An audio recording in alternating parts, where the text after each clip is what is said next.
പ്രേമിച്ചു നിന്നെ ഞാനൊരു ദേവസ്ത്രീയാക്കും. അങ്ങനെ ഒരു പ്രേമം പൂ പോലെ വിടരാൻ പോവുകയാണ്. വിടരാന്ന് പറഞ്ഞാല് എന്നോടുണ്ടോന്ന് അറിയില്ലല്ലോ. കേട്ടെടുത്തോളം ഉണ്ടാവാൻ സാധ്യതയുണ്ട്. അതെങ്ങനെ? എടാ അരപ്പൊട്ട, അവള് നിന്റെ തലമണ്ടക്കെട്ടല്ലേ അടിച്ചത്. ആ ഒരു സിമ്പതി അവൾക്ക് നിന്നോടുണ്ടാകും. അതെന്താ സാധനം? എന്റെ ചോറ്റാനിക്കര അമ്മേ, എടാ സിമ്പതി എന്ന് പറഞ്ഞാൽ അത് ഒരു അലിവാണ്, മനസ്സിലായ? പിന്നെ നീ ഒരു നാടകം കളിച്ച് പൊളിഞ്ഞപ്പോ അവള് ദേഷ്യപ്പെട്ടില്ലല്ലോ, ചിരിക്കല്ലേ ചെയ്തത്? അത് നല്ല ലക്ഷണമാണ്. എടാ ഈ സാമുദ്രിക ലക്ഷണ പ്രകാരം പെണ്ണെന്ന് പറഞ്ഞാൽ ഉടുരാജമുഖി, മൃഗരാജഗടി, ഗജ എന്ത് പണ്ടറിയില്ലാവട്ടെ, അങ്ങനെ കുറെ ലക്ഷണങ്ങളുണ്ട് ഈ പെണ്ണുങ്ങൾക്ക്. ഞാൻ പറയുകയാണെങ്കിൽ അടുത്ത സ്റ്റെപ്പ് നീ അവക്കൊരു കത്ത് കൊടുക്കണം. നിന്റെ മനസ്സിൽ അവളോടുള്ള സ്നേഹത്തിന്റെ അളവ് കത്തിലൂടെ അറിയിക്കാൻ പറ്റുമോ? അങ്ങനൊക്കെ ചോദിച്ചാല് കൊടുത്തിട്ട് വാങ്ങിയില്ലെങ്കിലോ? ഈ പോസ്റ്റ്മാൻ കത്ത് കൊടുക്കുന്നതിനെ കൊടുക്കാനല്ല പറഞ്ഞത്, അതിനൊക്കെ ഒരു തഞ്ചം വേണം. ആരുമില്ലാത്ത സന്ദർഭം നോക്കി നിങ്ങൾ രണ്ടുപേരും മാത്രമുള്ളപ്പോ മറച്ചു പിടിച്ച കത്തുതാ ഇങ്ങനെ പുഷ്പം പോലെ ഒതുക്കി പിടിച്ച് അനുരാഗപൂർവം അവളെ ഒന്ന് നോക്കി കത്തൊന്ന് ചലിപ്പിക്കുക. ദാ ഇങ്ങനെ. അപ്പൊ തന്നെ പെണ്ണുങ്ങൾക്ക് സൂക്കേട് മനസ്സിലാവും. അവരുടെ മുഖത്ത് പുഞ്ചിരിയാണ് വിടരുന്നതെങ്കിൽ ധൈര്യമായിട്ട് കത്ത് കൊടുക്കുക. പന്തികേട് തോന്നിയാല് പിന്നെ അവിടെ നിൽക്കരുത്. കൊടുത്തു വെക്കുക. അപ്പൊ പിന്നെ മറുപടി എങ്ങനെയാവും? നല്ല കൈക്ക് ബലമുള്ള ആംഗലമാരുണ്ടെങ്കിൽ ഓട്ടാനെ മറുപടി കിട്ടും. അത് കൊടുക്കടോ, പിന്നല്ലേ മറുപടി. എന്നാലും ഒരു പേടി. ഇങ്ങനെ പേടിച്ചൂര് നടന്നാലൊന്നും പ്രേമിക്കാൻ പറ്റൂല. പിന്നെ ഒരു കാര്യം, ഈ പ്രേമിക്കാൻ നടക്കുന്ന കാമൂൻ എന്നൊക്കെ പറഞ്ഞാല് സുന്ദരനായിരിക്കണം, എന്നെ പോലെ. ഈ നാറി പുളിച്ചതൊക്കെ മാറ്റി നന്നായി മേക്കപ്പ് ചെയ്ത് നല്ല ചെത്ത് സ്റ്റൈലിൽ നടക്കണം. എന്നാലേ ഈ പെണ്ണുങ്ങൾ വലയിൽ വീഴുള്ളൂ. അതൊക്കെ ഞാൻ ചെത്തിക്കോളാം. അവൾക്കുള്ള കത്ത് കൊടുക്കാൻ എന്താ വഴി? ഒറ്റപ്പാലം പട്ടാമ്പി വഴി. എടാ ആദ്യം നീ എഴുത്. നിനക്ക് എഴുത്തും വായന അറിയില്ലല്ലോ. ഒരു കാര്യം ചെയ്യാം, നാളത്തെ കഴിഞ്ഞാല് എനിക്കൊരു ദിവസത്തെ പണിയുണ്ട് അവിടെ. നീ എഴുതുന്ന പോലെ ഒരു കത്ത് എഴുതി ഞാൻ അവൾക്ക് കൊടുക്കാം. അത് കൊള്ളാം. ഞാൻ തന്നാന്ന് പറഞ്ഞാ മതിയല്ലോ. അതൊക്കെ ഇരിക്കട്ടെ, എന്താ പെണ്ണിന്റെ പേര്? അതറിയില്ല. പിന്നെ എന്തുട്ട് പ്രേമോടോ? കത്ത് എഴുതുമ്പോ പേര് വെച്ച് തുടങ്ങണ്ടേ? അല്ലാതെയും പറ്റും. പ്രിയമുള്ളത്, അല്ലെങ്കിൽ എന്റെ പ്രാണേശ്വരിക്ക്, അങ്ങനെയൊക്കെ തുടങ്ങാം. എത്ര കത്തെഴുതിയ കൈയാണ് ഇതെന്ന് അറിയോ? അല്ല ഇത് അറിയോ? ബാക്കി ഞാൻ വൈകിട്ട് പറയാം. നീ ഇത് എവിടേക്കാ? അത്യാവശ്യമായിട്ട് എനിക്ക് കുറച്ച് പരിക്കിനിടാണ്ട്. ഇവനീ കത്തൊക്കെ എഴുതി സംഗതി കൊള്ളാക്കോ?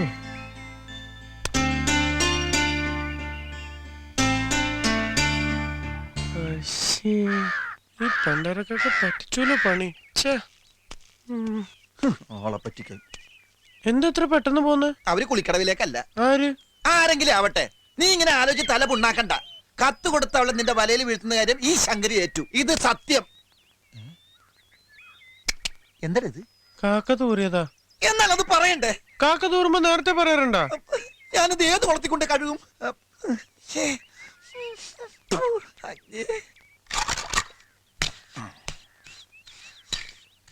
എന്തോന്നാടാ ഇത്? പണിയെടുക്കുമ്പോഴും ഇതിങ്ങനെ ചുണ്ടത്തിരിഞ്ഞോളോ നിർബന്ധം അല്ലേ? ചുണ്ടത്തിരിക്കണ നിങ്ങൾ നോക്കണ്ട. ഈ പറഞ്ഞ നേരം കൊണ്ട് കക്കൂസിലെ ചുമര് ഞാൻ ശരിയാക്കില്ലേ? ഇപ്പൊ അല്ലറ ചില്ലറേ. അപ്പൊ ഇതിന് ധൈര്യമായിട്ട് കക്കൂസിനകത്ത് കയറി ഇരിക്കാല്ലോ. ഇടിഞ്ഞു വീണാ നാളെ തന്നെ ശരിയാക്കി തരാന്നേ. അപ്പൊ നീ ആളെ കൊല്ലാനുള്ള പരിപാടിയല്ലേ ഗോവിന്ദേട്ടാ? അമേരിക്കയിൽ വരെ വലിയ വലിയ കെട്ടിടങ്ങൾ ഇടിഞ്ഞു പൊടിഞ്ഞു വീഴണം. പിന്നെയാണ് ഗോവിന്ദന്റെ കക്കൂസ്. ഉദാഹരണത്തിന് മതി എന്നിട്ട് നാവടക്ക്, എന്നിട്ട് പണിയെടുക്ക്. ഞാൻ പണിയെടുത്തോണ്ടിരിക്കുന്നു. അപ്പൊ ഗോവിന്ദനല്ലേ വന്ന് വാചകടിച്ചത്? ഞാൻ നിർത്തി. ഞാനും നിർത്തി. എന്ത് പണിയാ? പണിയല്ല, വാചകടി. മീനാക്ഷി, എന്തോ? നിന്നെ അല്ലടാ, എനിക്ക് തോന്നി. മീനാക്ഷി, എന്താ അമ്മേ? നീ ആ വട്ടച്ചെമ്മീൻ എടുത്തേ, പുറത്തെ തൊഴുത്തിലിരിപ്പുണ്ട്. ഇപ്പൊ കൊണ്ടുവരാം.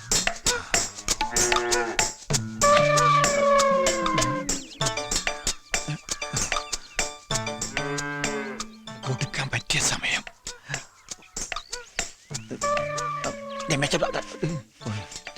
അമ്മമ്മ ഇതാ ചെമ്പ്. നീ അവിടെ എന്ത് നോക്കിക്കാ? എന്ത് നടുവന്ന് നിർത്തിയതാ? നടുകൊണ്ടാ നിന്റെ പണിയല്ലേ?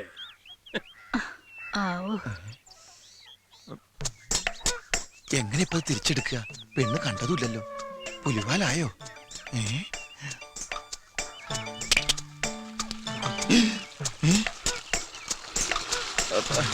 എന്താ ശങ്കര? ഇത്തിരി കഞ്ഞിവെള്ളം വേണമായിരുന്നു കുടിക്കാനാ. അയ്യോ ഇത് മുഴുവൻ പശുവിന് വേണ്ടി കഴിച്ചൂലോ. നിനക്ക് ചായ മതിയോ? അല്ല, ഈ സമയത്ത് ഞാൻ കഞ്ഞിവെള്ളം കുടിക്കാറേ. ഈ വയറിന്റെ കാളിച്ച മാറാ, അതാ നല്ലത്. ഇനി ഇപ്പൊ ഈ അരി തളക്കട്ടെ. ആ.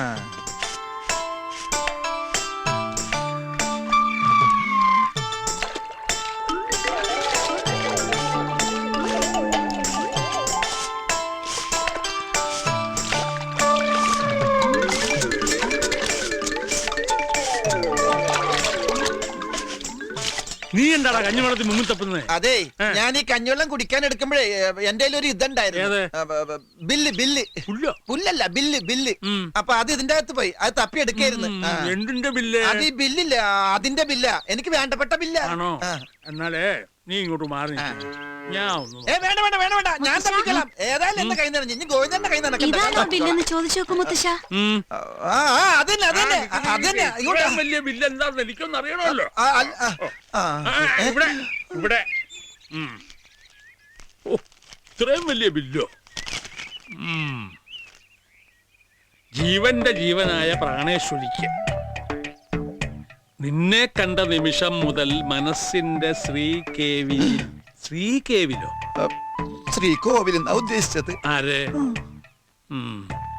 എന്റെ പ്രാണേശ്വരിയെ പ്രതിഷ്ഠിച്ചു കഴിഞ്ഞു ഞാൻ. ഇനിയുള്ള എന്റെ ജീവിതം നിന്റെ മാറത്തെ ചെണ്ടയിലൊരു പൂവായി. കാലപ്പാനിലെ പാട്ട് വൃത്തികെട്ടവൻ. പ്രായമായ ഒരു പെൺകുട്ടിയോടെ നിൽക്കുന്നു ഇല്ലേ, അത് മുഴുവൻ വായിച്ചനെ. മുളകത്തു ഇതാർക്ക് കൊടുക്കാൻ എഴുതിയാടാ? ഈ ഏരിയയിലേക്കല്ല, ഇത് ടൗണിലെ തയ്യക്കടല ഒരു പെണ്ണിന്. മിണ്ടരുത്, നിന്നെ വീട്ടിൽ കയറ്റാൻ കൊള്ളാതാണെന്ന് എനിക്കറിയാം. അയ്യോ ഗോവിന്ദേട്ടാ, ഇവിടെ മതി പോയി പണിയെടുക്കടാ.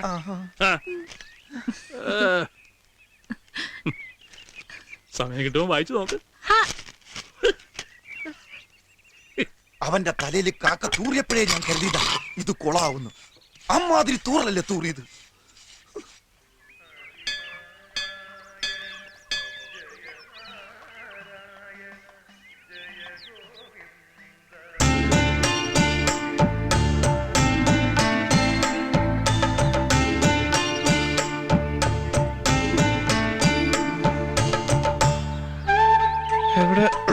എവിടെ പോയതാ?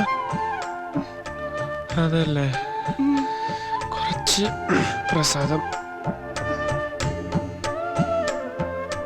ഇന്നലെ അവിടെ ശങ്കരു പണിക്ക് വന്നിരുന്നല്ലോ അല്ലേ? ഈ സിമെന്റ് പണിയൊക്കെ ചെയ്യണ കറുത്തിട്ട് ഒരാള് താടിയൊക്കെ വെച്ചിട്ട്. അവൻ വല്ലതും തന്നോ? എന്ത്? ഒരു സാധനം കൊടുത്തയച്ചിരുന്നു. ആ കത്ത് അത് പിന്നെ ഞാൻ കൊടുത്തയച്ചതാ.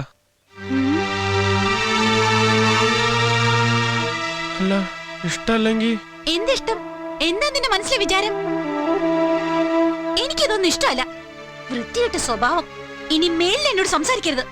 ഒരു കാമുകൻ.